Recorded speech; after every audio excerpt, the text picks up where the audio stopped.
Ladies and gentlemen, welcome back to the finest Dawn of War Unification casts this side of East Yorkshire. And today we've got a 1 versus 1 on Meeting of Minds. Playing on the left side as the Tau Empire, I've got Futomaki. And playing on the right side as the Eldar, I've got Kubini. And once again, I'm joined by my lovely friend, the Laughing Max. How are you doing, sir?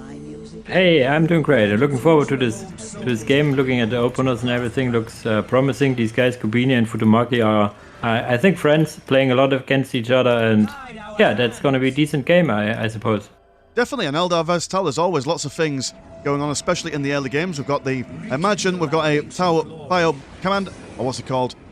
Not a Tau Fire Commander, just a regular Tau Commander. It'll be coming out as per standard, and I imagine probably Dark Reapers from the Eldar here. I imagine that's probably what would be the optimal opening for the Eldar against Tau would be. Yeah, currently not seeing an aspect zone or anything, so this is going to be interesting. I really like that Futomaki opened with 3 style suits on this big map with a lot of points. That's a really nice adjustment to it over the standard 2 style suit opener. Whereas we see from Kubini, it is just two Guardians. And now Fleet of Foot, is this a tier 2 rush? I'm not really sure. It's entirely possible. I mean, what, in Tier 2, especially on a map like this with lots of mountains and terrain features, some Falcon Grav tanks might be a decent idea. But he's going to struggle a little bit with these stealth suit teams if he's only got double Guardians. He will be able to get a Warlock to be able to spot them and see them. But, oh, there we go. We've got one Stern, I think, that's just been placed on. I kind of missed that, but we'll probably see something coming out there sometime soon. One. Erroneous stealth suit just coming in like he owns the place. Yeah. It was the Dark Reaper, and Dark Reaper coming in now, so maybe he was, I'm not sure, maybe undecisive and was not sure what he wants to go against Tau. I think I saw it in the loading screen that both guys have randomed this faction, so maybe he was thinking, I wait until I see what my opponent is for what I go, but to be honest, you can never go wrong with Dark Reapers, really. No, absolutely not. I mean, you sometimes see people go for triple Guardians and they go for their plasma grenades. It's quite good, but it's quite micro-intensive, and very rarely do you see people go Howling Banshees, which is a real shame, because I do love the Howling Banshee models. I do love the Howling Banshee, like kind of like just the very aggressive nature of that opening, but it's a very hard thing to make work, especially if Futomaki goes for like a big ball of Fire Warriors. Yeah, the Banshees really shine in Tier 2. I just recently had a talk in the Unification Discord about the viability of a Banshee opener, and came to the conclusion is that Banshees really shine in Tier 2 because, oh my lord, this upgrade that they got, you only think it gives them the shout ability. Oh no, it gives them more speed, more health, more damage, more everything. So in Tier 2 they become really mean. There we go, some upgraded ladies, that's what we like to see. The other listing should have been attempted to place down here, but the Tower Commander won't be having any of it. Thankfully though, the double Dark Reapers are going to be chasing around all day long. And do we have any more Tau things coming on? We're seeing some Fire Warriors on the way as they keep on capturing their bits and bobs around the map. We've got some Guardians maneuvering around as well. Maybe we're going to try and take down that Relic as the Tau Commander is now engaging in close combat with the Dark Reapers, which is not where he wants to be, really. Yeah, I was interested. It was nice to see that, or whatever. I was surprised. That's the word I was looking for. To see that Dark Reapers actually are decent in melee. Even against the Tau Commander here, they would win this fight, which I was really surprised. I know the Tau isn't really the strongest in melee, but this Tau Commander cheats a bit in that he uses ranged weaponry in melee, but still, I was really surprised the Dark Reapers even could melee down units. Oh, this doesn't look good for the Tau Commander. No, he's going to have to run away as quickly as possible. We have some shooty bits on these listing posts and a squad of Fire Warriors standing around in the heavy cover, but, I mean, that's double Dark Reapers, no matter what you say. That's a lot of incoming damage, even if you are in the heavy cover. He's got a second squad of Fire Warriors, 3 models apiece. And do these Dark Reapers have their X-Arc? No, they do not have their X-Arc, so they don't have that little damage boost from that dude there for now. But I imagine they'll be getting him sometime soon. Oh, I was sure they have it. They really should get him. That's just so good. He does more damage on its own and increases the damage of the whole squad, as you say. So this is a little missed opportunity. What I would have liked to see also was maybe a use of a snare trap or two to get these Dark Reapers ensnared and kill them. Oh, he's a brave boy. Is he aware of this? Is he aware of jumping him over? No, they're still capturing the middle. This was close. Oh, they were so close to losing that fire. sorry, that Tau commander. It's not much you can really do with him at this point now. It's just a case of wait for that health regen to come on. But the Tau, as far as I'm aware, don't have anything like a medic or an apothecary, so it's going to take a long time for him to regen that health. Dark Reaper's going to be moving on the northern side of things, but all the listening posts have been upgraded. I think, well, all the external listening posts have been upgraded as well, so it will be a bit of a pain for the Dark Reapers to get through, but they do have the maneuverability. But the Fire Warriors are amassing, and if they can get a good engagement on, they should be alright, but now the Dark Reaper Exarchs are on them, so it's going to be a real difficult fight for the Fire Warriors here. It's going to be even more difficult that you said he had upgraded all the listening posts to set back his tier 2 quite a while. Tier 2 should be around now finishing or close to finish for Eldar, and yeah, he hasn't even started his Path of Enlightenment. It's a trap I always fall for often is also like, yeah, let's upgrade all these listening posts that will defend my base and I will get economy, but then the enemy comes around with a tank and just kills me. So yeah, be careful with that. Oh, that's the thing. You can have as much money as you want, but if you can't throw money at tanks. That's not how tanks work. That's the general rule of thumb when it comes to tanks. Oh dear, they lost a Warlock as they were moving that Guardian squad past the Fire Warriors. So no vision for these guys at the moment. I'm going to regain. It's only 55 blue and 15 green, but still a little bit of annoyance. One Fire Warrior goes down as these armies are moving back and forth, trying to get the most optimal form of engagement. But the Dark Reaper standing in heavy cover. The Fire Warriors probably won't be winning that engagement anytime soon. Really do need to see that tier 2 from the Tau, as I imagine the we're going to see some enhanced optics on these Dark Reapers, which will massively increase their damage output here.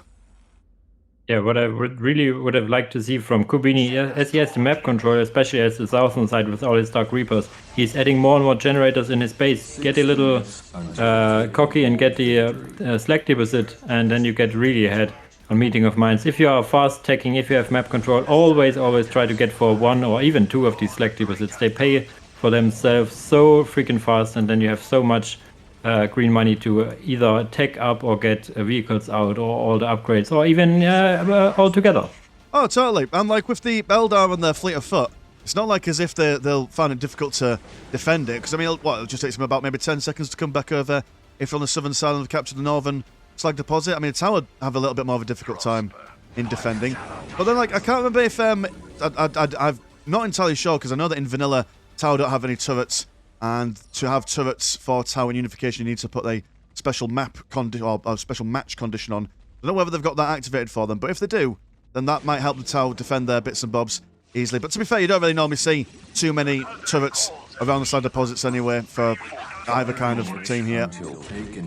Yeah, and now we are tier 2 for Tau as well. We see some Piranhas. Piranhas are very nice. They're light vehicles, so the Dark Reapers can deal with them, but the Piranhas themselves also have a lot of damage. There's now the upgrade on the firewalls, so they should now outrange Dark Reapers as well. So the age of Dark Reapers unsupported is gone basically. Okay, don't move, kill that Piranha. Close. So close. But yeah, you would need a Falcon to support them, to move them around, to get them closer in range of the Fire Warriors, and yeah, has some more fighting capabilities, some armor for them, because the just Dark Reapers you see here is falling apart with this coordinated attack with Piranhas and Firewalls. We also saw a Breacher team. What I miss is the Spotters. The Spotters in tier 2, you really want to have one Spotter team to take out key targets with a mark target. Ooh, but this Piranha is taken out by the combined fire of 2 Dark Reaper squads, but they need to run away again from these Fire Warriors.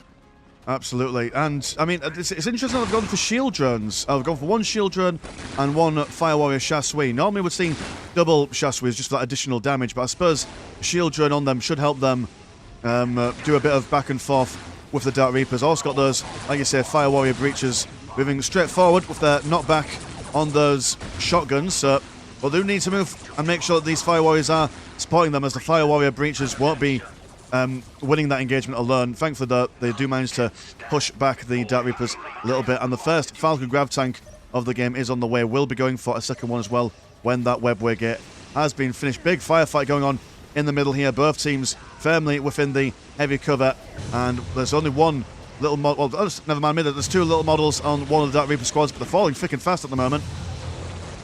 Yeah, you clearly see the problem with the composition of Eldar. The Falcon is too late. You now have also the Pathfinder that can also mark tanks.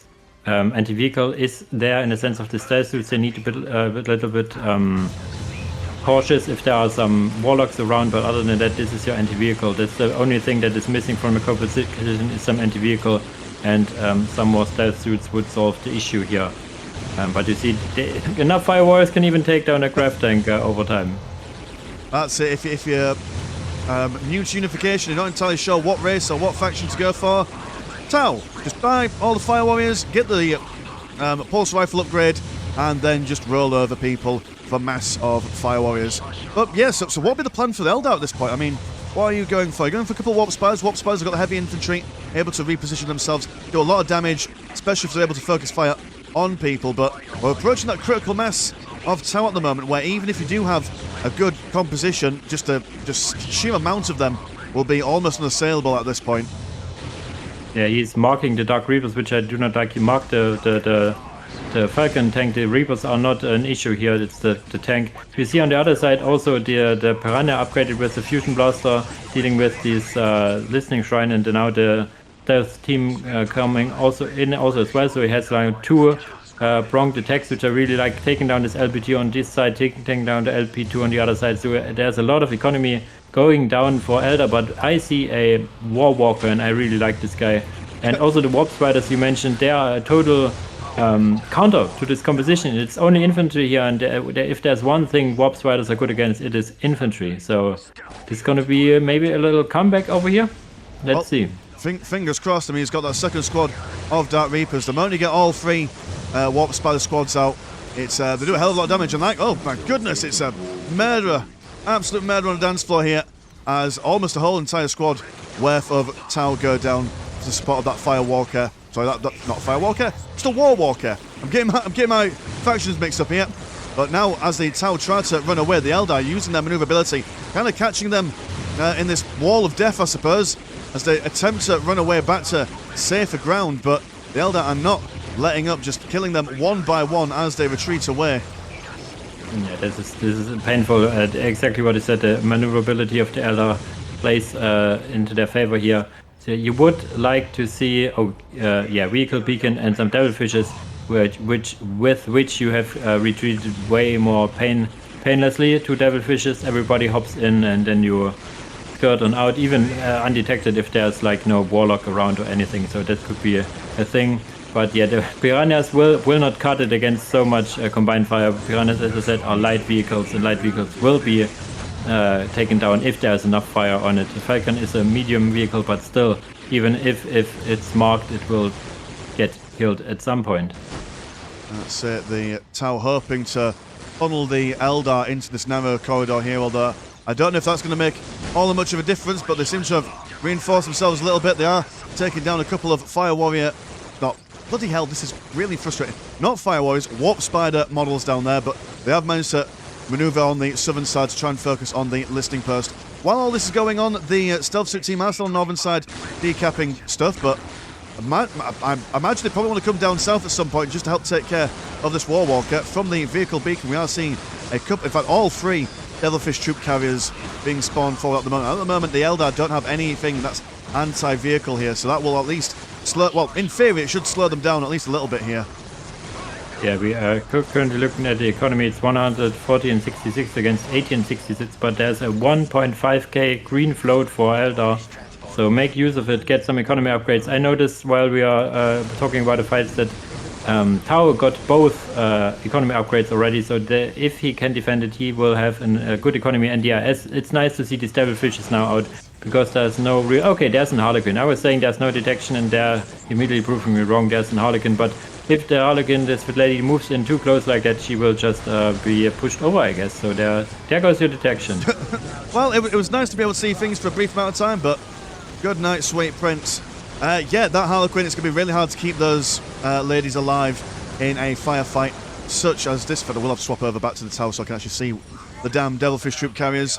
And yeah, I mean, what are the other Eldar detection units? You've got the Harlequins, which, like we just saw, will get killed quite quickly. You've got the Warlocks, which, well, they'll get killed quite quickly. And I can't think if it's... Avatar King, can he detect infiltration? The Eldar don't have that much in the way of durable infiltration detection, so it might actually prove a little bit difficult for them against these Devilfish troop carriers. I'm not sure if the Farseer detects here, but I know that in Tier 3 at least, the Seer Council, the big tanky Seer Council detects. But we are not in Tier 3 territory anytime soon. I don't see it on the way. He has the float. He could probably go Tier 3 if he so desires. Yeah, he could just click on the Tier 3 button right now, and that would be it. You're also getting now some Barracudas after you have the 3 Devilfish troop carriers. You always want to get the 3 Devilfish because they're just so good. They deal damage, they're infiltrated, and they're also troop carriers, as the name suggests. So yeah, get them out. Barracudas to support it even more, so he could, in theory, take on a lot of economy for the Eldar. But yeah, Eldar should, by all means, go to Tier 3 and yeah, add some stuff against. Yeah, sorry. Oh, that's all right. We did see the Dark Reapers surrounded by those Devilfish troop carriers get absolutely wiped off the face of the planet. Now the Barracudas are coming in. That might be good just to kind of harass the Eldar base, maybe go for those plasma generators to force them away from the front lines so the Tau can start getting some map control here. But it's, yeah, Barracudas, they're always good. There's no unit composition that doesn't benefit from having a couple of Barracudas here or there. Warp Spiders are going to be jumping in and trying to focus down one squad at a time. But, well, I mean, if the Warp Spiders get the Fire Warriors in a difficult situation, well, they're just going to get inside the troop carriers and then they're safe as houses for a little bit. They have a Guardian squad of one model and a Warlock in there, so very fragile squads going on there. But are able to spot those troop carriers for at least a little while, and even if you don't have anything anti-vehicle, they've only got 750 health, so you are able to take them out with more or less anything if you mess the weaponry up enough. And it is even now the Tau that going Tier 3 first after Eldar had such an float. Montcar is on the way. Tier 3 is still not on the way for Tau. Shadow Spectre's coming in for anti-vehicle, which is a nice option. But yeah, Kubini looks like a little puzzled on what to go. He's like in the midst of microing, but not having the idea of how to progress this game any further, I guess. Because I don't think he wins this game with 2 squads of Warp Spiders here, so let's see what he can do with them, but maybe killing a listening post. But losing models and Warp Spiders is expensive and takes some time. More Firewalls coming in, which is the right call. He has lost quite a bit. Not sure where the troop carriers are, if they got killed as well. Yes, they got killed as well, I do believe. Can't see any anymore. And yeah, there was a lot of Fire Warriors, there were a lot of Tau on the map, and now there isn't. So these Warp Spiders really doing in the work, and they're just going to jump straight into the middle of the map and take care of absolutely everyone. Just a sea of a little fancy white sparkly lights. Oh no, I lie. The Devilfish are now back. They were somewhere else. That's the problem with infiltrated units. Even if you're on the team and you can see them, they're slightly see-through, and as a man of very short vision, you can barely see most things at the best time. So very nice stuff. Firewall is now going to be jumping straight out. Oh no, these are breaches coming out now, going to scare away these Warp Spiders. And there, I think they used all the jumping juice. So they're going to have to physically walk out of the place, which is not the style that they like to do. Yeah, the Devilfishes were even hiding from our side here, which was kind of funny. And that Montcar wasn't finished. It was like 99.9% finished, and then the worker got killed. But yeah, you see the Warwalker with a bright lance, so he was really good at killing this point over here. So yeah, Eldar is bringing back the fight after being pushed so much back. But now there is Montcar command post, so I guess there will be some crisis suits coming in soon. Or even some stuff from the vehicle peak. I'm not sure. You could go, I think, for Commander Long Strike's tank thingy, for example. Or just go for the, what is it called? Not the council. Help me out, the building where you get the interior out and everything. Oh, the coalition center. Yes. This would be really nice as well for the, as I said, the interior and his honor guard and everything. So there's a lot of things in tier 3 you want to go. He goes for more Barracudas, which I'm not really convinced that you go tier 3 to just add more Barracudas, to be honest. But let's see how this pans out. Well, it's good thing you mentioned the coalition center actually, because it's a tricky thing, that. Now, if you can get the big blue mushroom explosion on these Warp Spiders and the Dark Reapers, you will kill a fair few of them. However, because the outward explosion is so slow, if Kubini is able to keep up the micro, we will be able to avoid it entirely. So it's a high-risk thing to go for a ethereal, especially that if you lose that ethereal, you do tend to have that big, massive debuff as the tower become really sad because he's dead. Do still have the Devilfish troop carriers though. Just the Eldar know it's there. They can feel the bullets on their face, but unable to keep up anything to detect it for too long. So they're just gonna have to try and ignore it for as long as they can. Yeah, still not tier 3 for Eldar, which is kind of sad. Tier 3, as I said, Seer Council would be perfect here. They can just reinforce all the stuff, get the passive that gives you also damage reduction. They are just too good, especially in situations where you need detection. So now we see the crisis suits being added as well, all 3 of them. There's now quite a big chunk of float for tower as well. They could go tier 4 if they want. And yeah, there's tier 3 now starting for Eldar. They now feel that they will not win this in tier 2. So they, a little late to say the least. Barracudas will take down the generator too, but getting a lot of damage dealt by these warp spiders. Warp spiders are in general, as I said, anti-infinity, but enough shots in the air will even kill these Barracudas. Now he gets the thermoplasma generator for having the map control so long, but I mean, he gets the thermoplasma generator after he has 2k power, so let's see what his magic plan is with that. Now, riddle me this, if you will. The ultimate question here is, where are the fire dragons? Like, I mean, the fire dragon. I mean, okay, yeah, fair enough. They're only Devilfish troop carriers, and it's only Barracudas, and not exactly the highest health vehicles ever. But just one squad of fire dragons would have been able to sort out all those Barracudas and all those Devilfishes very, very quickly.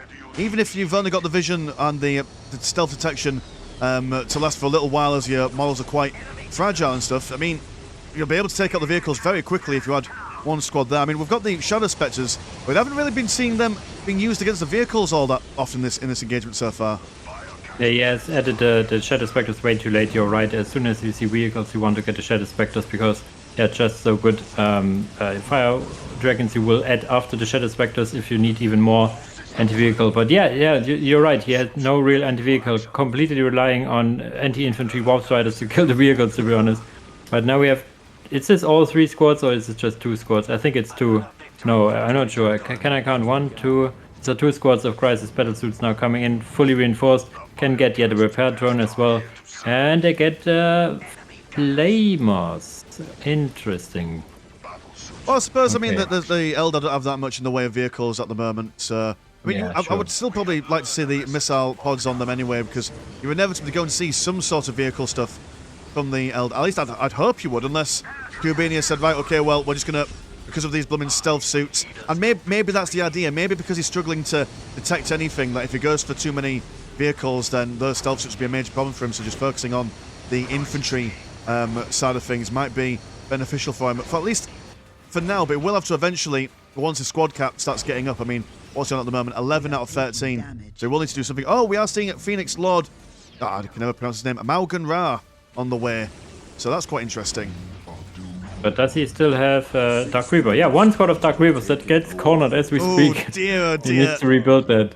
I was hoping for some more. Like you need the optics upgrade.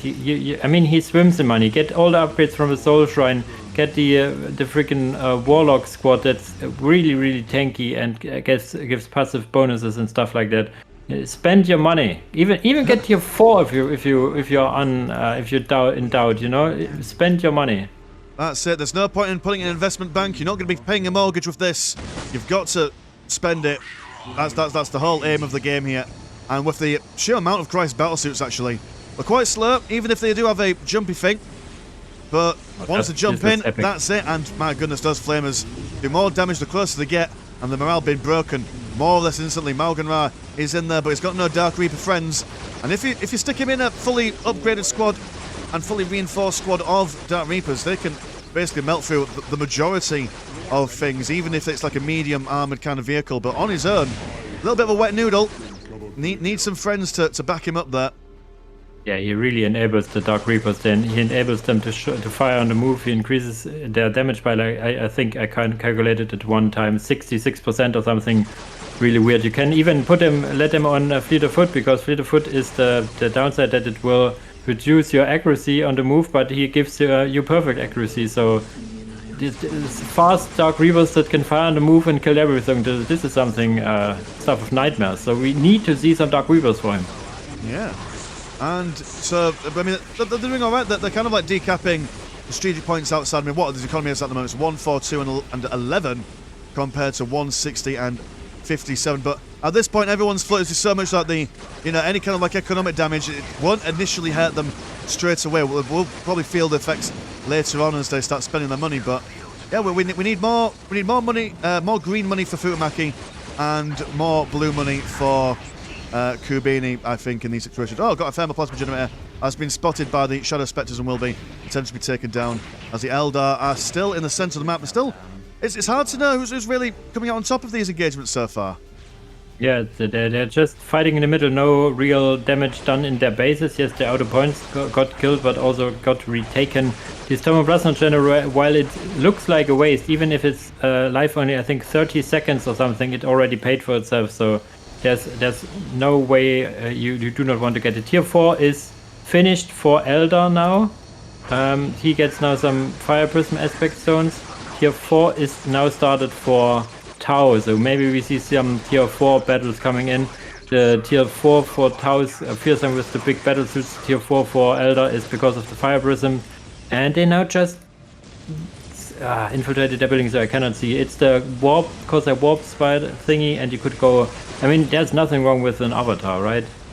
Oh no, I mean I don't think that the avatar would be the way forward in this situation. I think those Fire Prisms might add a lot, especially since these Crisis Battle Suits have gone for Flamers, so there's a little bit of a weak link in the firing line of the tower so far. But in saying that, they go vehicles, they've still got these stealth suits, and I think the Seer Council is an absolute must at this current stage of the game. They need some sort of front line to be able to bother the Crisis Battle Suits in close combat, because it seems like these Warp Spiders are just throwing as much firepower towards these guys as they can, but none of them seem to be falling down. We've had one Crisis Battle Suit fall down just now, but it's not good. Oh, we've got a Corsair Warp Hunter, of all things. That's quite exciting. So, quite good against infantry and heavy infantry. Got a huge gun with a huge big booming explosion. So very nice stuff. Lovely aesthetical fiery bits going on here. Yeah, this thing is really mean. I had a game as Emperor's Trojan and he killed basically everything I had on the ground, so he's really, really mean. As you counter it with vehicles, of course. But yeah, I think the Barracuda, for example, but there are some Shadow Spectres aiming up, I guess, or just enough Warp Spiders, I guess. The Kubini way of dealing with vehicles, just more Warp Spiders. That's it. We refuse to get anti-vehicle weaponry. This is an infantry game, baby. Second Corsair Warp Hunter is coming out. The Corsairs, they're nowhere near the front lines. Yeah, these Shadow Spectres are going to get an F on their test for how many vehicles they have killed so far, but hey-ho, the Eldar now back on the offensive. The Christ Battle Suits trying to reposition themselves in a defensive manner, but they've actually, I mean, although they've still got like a lot of their models left, the models are now quite low on health, so those Corsair Warp Hunters might be able to snipe them out from a distance. Actually, yeah, doing a fair bit amount of damage against them. Yeah, I want to count on how much Barracudas have been killed in this game, because the Barracudas are basically on Overwatch, I think, being built more and more and more.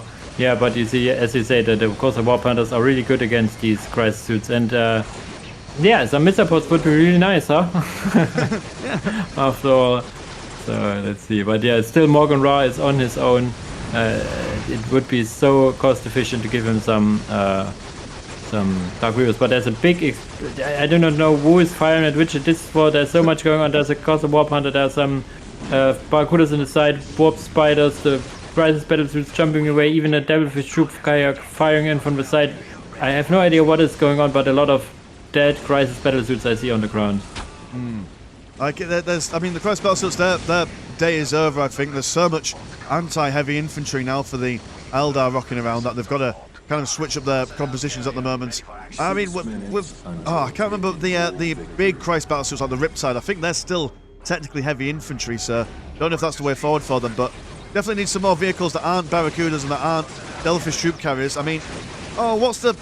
I mean, like you said it earlier on, Commander Longstrike's doobly doodad. That'd be quite a useful tank to go for. And just generally something a bit more substantial than Barracudas. Yeah, okay, they do a lot of damage, but they are still fragile. You want some big, beefy vehicle units on the field for the Tau to be able to resist all these warp spiders and stuff. Yeah, he did go Mon-Car and doesn't play it like Mon-Car. You get, as he said, the Command Long Strike even in tier 3, and now he's tier 4. He could add some hammerheads. 2 of these hammerheads would be really a nice addition here as well. He now has the collision center and maybe plans for some big battle suits. I'm not sure, adding more crisis battle suits, but I don't see him defending this attack. There's the Avatar now coming, providing passive bonuses, also having like really nice butt cheeks, flaming butt cheeks coming in. I mean, you can tell he doesn't miss squat day, does he? That's a mighty fine set of glutes he's got on him. And yeah, like you say, I didn't feel like the Avatar would be an idea in this, but when you've got, when you've got a fairly decent amount of economy, you've already got all the units that you need. So something that gives a general buff is always a nice thing, just to secure your composition here. We are seeing a Swordfish heavy gunship, which would have been amazing to see about 15 minutes ago. But that's fine, better late than never. We're not seeing that much else being produced though. I mean, you've got... Futomaki's got more money than God at the moment. He could just build more... Oh, he's going to go for a Riptide battlesuit, which is my favourite battlesuit, just because, much like the Avatar, it's got wonderful legs going on for it. But, I mean... Tower Barracks, even if you just spam out a bunch of Fire Warriors, anything at this point is better than nothing so far. Yeah, I'm really a bit upset on the how should I say, the macro of the players. Yet the Swordfish heavy gunship also is there, 44 for Mon-Car, but yeah, as we speak, the Mon-Car command post is getting taken down. The Avatar is just sitting there. He will probably get killed by this Swordfish unless these Shadow Spectres kill it earlier, but there's still only one squad of Shadow Spectres as anti-vehicle on the whole side of Eldar, so yeah, some more vehicles would have helped him quite a bit, like a Hammerhead, as I said earlier. These crisis all these battlefields are infantry, you're right, so these will not they will deal some damage. They can be durable, but there's a lot of anti-infantry as well, as you said, so yeah, I think this Avatar will just go ham here, and then this will be the closing of the game. Which is a real shame, but then again, I mean, we did see Futomaki put Kubini on the firing line quite a few times. I mean, there was a bit in the middle where the Dark Reapers and the Warp Spiders weren't exactly doing much. Those Devilfish troop carriers really sorted the Eldar out for quite a significant amount of time. We are seeing now that the Breck side is about to spot, but that is also heavy infantry, which is, I mean, bonkers to me. I mean, he's at least the heaviest infantry. I mean, at the very least a light vehicle, but no, they are heavy infantry, and even when the Eldar are winning, which is what I absolutely love, like even though they're in a commanding position, the Avatar Arcane is still probably going to die, which must be very frustrating for fans of the Eldar. The Avatar always dies. He has a health regeneration of 0, so he cannot regenerate health, so any point of damage you deal to him is permanent. So that's the way of every Avatar. He will go down in the end. Will make his units really strong and increases your pop caps and everything, so the buffs you get from is really the thing. But yeah, he will die momentarily. You could go for the, what is it called, the Wraith Lord, Wraith Knight now as well, which would be really nice addition to this. He now brought the Corsair Warp Hunters in, so they will assist them in killing this Riptide battlesuit. The Riptide battlesuit, as I said, is heavy infantry, but it will still probably pay for itself when it starts shooting, almost killing the Phoenix Lord over there. Now dealing with these Shadow Spectres one by one. So Eldar seems to need to push back for a moment here, but yeah, they have so much going on for them. We did just see Feral Leap being researched at the Path to Enlightenment, so maybe we're going to see some Kroot. I mean, I don't think Kroot will do much in this situation, but I appreciate the switch up and stuff. I'm going to go for target lock research as well. The Tower Barracks is being rebuilt. The game is not necessarily over. I mean, Futomaki does have all the economy left. Yeah, he's still got quite a lot of blue. Does need to build some more plasma generators, but in theory, if he's able to hold the Eldar back just long enough, he will be able to rebuild a significant portion of his army, but he needs production buildings for that, and he does not have much of that going on, sir. Looks like the Eldar's going to walk in and annihilate everything one last time here. Yeah, he's production locked, as you said. That's one thing that in the beginning playing Dawn of War was not occurring to me. But if you're just killing the production buildings of the opponent, what you gonna do? All the money, all your listening posts doesn't bring you anything if you cannot produce stuff. So yeah, that's the thing on how to win. His battlesuit is now almost dead. His swordfish gunship got repaired, I think. Yeah, it's repaired as we speak. But yeah, you can only repair so much, especially these expensive units. They will cost you power in repairing, which you do not really have. So yeah, at some point this will now end here. I think, yeah, Futomaki fights to the very end, which I find good, because it produces sometimes funny outcomes. But as I say, he gives up on this. So yeah, GG's. Oh, what an emotional rollercoaster that was. And yeah, like you say, always appreciate when a player kind of holds out to the very end. We have seen on channel before that some people are able to pull up some miraculous comebacks, but today it was not the case. So thank you for joining us, Laughing Max. Would you like to... You do some YouTube stuff, don't you? Would you like to tell us about that? Yeah, I do YouTube stuff as well, mostly Unification stuff. I have casts, I have Let's Plays, I have guides on the hold for now for the new version. But I have sneak peeks of the new version. Yeah, that's basically all you think from Unification. I do cover some German Let's Plays if you so happen to understand German, so might give it a look as well. But yeah, thanks for having me again. It's really fun to do this go-kart, I have to say. Absolutely in agreement with you there. All right, the boys and girls, man's been Mr. Landshark. Pleasure as always, never short, and I will see you in a bit. Peace.